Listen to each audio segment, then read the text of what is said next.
La Fundació Ciutat de Viladecans estrena una nova edició dels cursos de l'Xplay, la xarxa pública local d'accés a internet. Una edició que arriba amb novetats. Enguany s'obre un nou espai de formació al Casal de la Diversitat, un centre que se suma als 5 equipaments que tradicionalment ja impartien els cursos d'ofimàtica i internet. L'ampliació de centres i l'augment d'alumnes en les darreres edicions consoliden aquest projecte nascut l'any 2002. Un projecte que ha anat passant de 20 alumnes fa 8 anys a 240 que tenim en l'actualitat.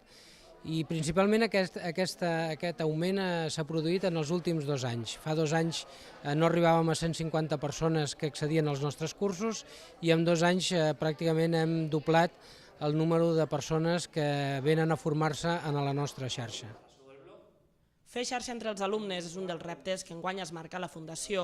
Per aconseguir que els alumnes siguin protagonistes de la seva formació, s'han obert a la xarxa diferents iniciatives web 2.0 per fer el curs més participatiu.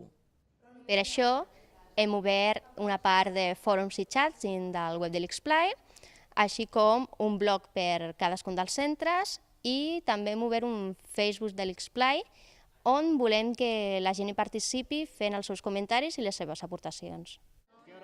Els futurs alumnes van poder recollir al final de l'acte el material per poder fer els cursos de formació.